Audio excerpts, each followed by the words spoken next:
Are you feeling overwhelmed trying to balance SAT prep and college applications? What if there was a way to manage both without burning out? In this video, I'll show you exactly how to study smart and avoid burnout while preparing for the SAT and handling college apps. In fact, I'm going to show you the top 3 strategies to balance your SAT prep and college apps without burning out. Number 1, how to create a long-term study schedule that works for you and not the other way around. 2, the key to properly reviewing the material you do study. And 3, how to find your own study style that helps you stay consistent. Imagine you're a sculptor, right? Working on a masterpiece. You don't rush the process. You start early, chipping away slowly, and you make steady progress over time. It takes patience, focus, and a consistent pace to create something beautiful. SAT prep is just like that. You need to start early and maintain a steady, realistic pace so you can build the skills you need without feeling overwhelmed. Let me show you how to create a long-term study schedule that works for you and not the other way around. The key is starting early and spreading your sessions over a longer period of time so you're not cramming everything in the last week or even couple of days. If you're in the 11th or even 10th grade, this is a perfect time to start, in my opinion, and when I recommend my students to start. The earlier you can begin, the shorter your study sessions can be, and you'll be looking to retain more information in the long run. But if you're starting in the 12th grade, don't stress. This is when I started and I still got a perfect score. The same principle applies, maybe to a lesser extent, but break things down into manageable chunks and don't overload yourself. One of the biggest mistakes I see students make is trying to study for hours and hours in one sitting when that is not their study style. That leads to burnout. Most people will do better with shorter, more consistent study sessions, in my opinion. That being said, my more ADHD-prone folks will understand the merit of doing longer bursts of hours of studying 3-4 times randomly over a week. This worked for me. But again, for most people, studying 30 to 60 minutes a day over a longer period is way more effective than trying to do a 5-hour marathon study session every Saturday. And here's something you might not have thought about. Mix in some college application work with your SAT prep. For example, after studying math for 45 minutes, take a break and spend another 30 minutes drafting your personal statement or organizing your application materials. Maybe sending emails to teachers for recommendations, right? This way you're staying productive without hating yourself once you feel your focus start to waver a bit. You have a primary task that you're doing, which is the studying, and when you're like, okay, I need to chill, work on that secondary task. Another tip, write out your long-term multi-month study outline. This does not have to be a clear schedule, and it definitely will change. I can guarantee that. But it's more like a roadmap that helps you put your things in perspective. Knowing what you're working towards will help keep your motivation high, and it'll give you a sense of accomplishment as you reach those milestones that you've set. Now, let's talk about reviewing. Take practice tests under real test-like conditions. That means setting aside 3 hours, using the Desmos calculator allowed by SAT, and working in a quiet space. You don't have to do this all the time, but just make sure it's a clear foundational pillar of your study strategy, right? Something that boxers do when they're having a fight that's coming up, they'll train at that exact time every day. And this is a similar principle because you want to kind of prime your brain to being in that setting and going through the motions, right? Now, after you finish the test, don't just grade it and move on.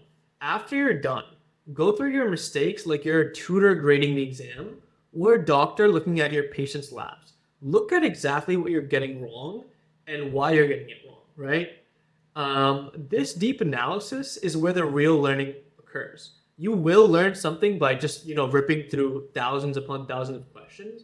But in my experience, it's better to not churn through the practice test like a robot. And this way, each practice test will help you more and more, right? Especially now, materials are limited, so you should be maximizing each test, right? And one more thing, don't panic if your practice test scores dip here and there. It should be a generally upward trajectory, of course, but a dip between the first one and the second one, or here and there, is nothing to be concerned about. That is, if you're making different mistakes, that's a sign of progress because the material will obviously slightly differ between an exact test. They won't be 100% reproducible copies, right, of each other and have the perfect, synergy of materials and topics and difficulty. You're still learning, building your knowledge, and fine tuning your skills for the actual exam. So as long as there are different mistakes, don't deepen that much. It's also not enough to study once and just move on, right? You have to review the material if you want to retain it. This is where spaced repetition comes in, and it's all about revisiting key concepts periodically so they stay fresh in your mind. So here's what I suggest. After you learn something new, schedule a review session in a few days with yourself and review it again after a week. The more you revisit it, the more solid it becomes. And this will help you in truly understanding the material rather than just memorizing it for a short time, right? Now, let's move on to something more personal, your study style. This is all about finding what works best for you. And let me tell you right now, what works for someone else might not work for you, and that's okay. Some students thrive on shorter daily study sessions, like I mentioned earlier, that's most people, but others like me do better with longer, more focused bursts of studying a few times a week. For example, I found that sitting down for 3-hour sessions a couple of times a week allowed me to really deep dive into the material and stay focused. But again, if shorter, more frequent sessions work for you, stick with that, right?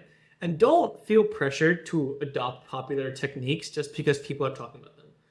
For example, one of my students came to me about the Pomodoro technique. This is a technique where you study for 25 minutes and then take a 5-minute break.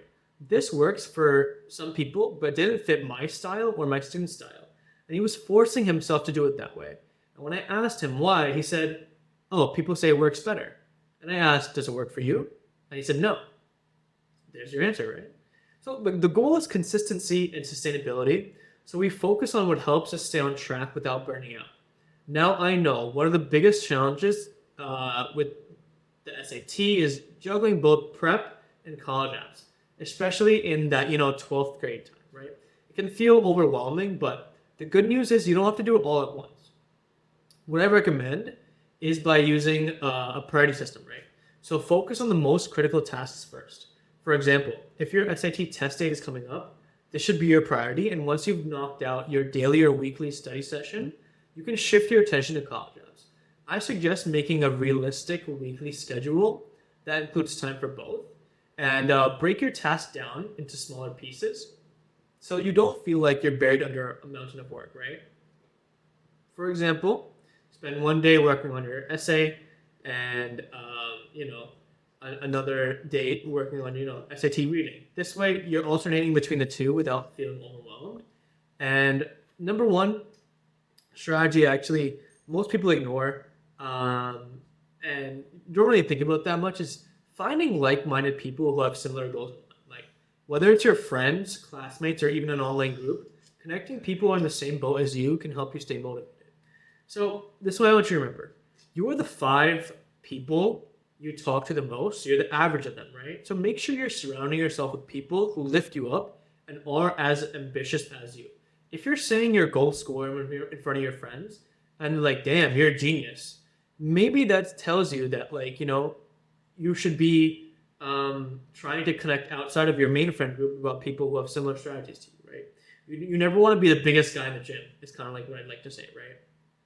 And another thing I'd like to comment about is I'd like people to examine their relationship with certain online communities as well. So this is a two-pronged approach, right, to what I just talked about. If you're going to OR/SAT or any of these, online communities, right, and you're finding that these communities are having a negative effect on your confidence, on your habits, and on your general, outlook on the SAT, maybe you should abandon them.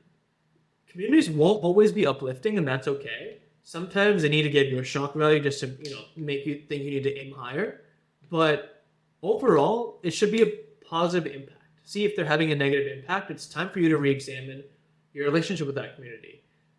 Certain Reddit threads or communities, although they might have people, boasting about their scores, how does that really help you, right? Maybe it might help you aim higher, but at the end of the day, you're just gonna maybe feel bad about your score, and it just comes down to how it affects you, right? So now that you've got a clear strategy for balancing SAT prep and college apps, It's important to focus on one of the most important days of your entire prep journey, the day before the SAT. All your hard work leads up to this, and what you do in those final 24 hours can actually make a big difference. In the video up here, I'll show you exactly how to prepare the day before your SAT to avoid common mistakes and ensure you walk into the test feeling confident and ready to perform your best. Good luck. And if you'd like to work with me and if you'd like to work with us, click the link in the description and reach out. Thank you.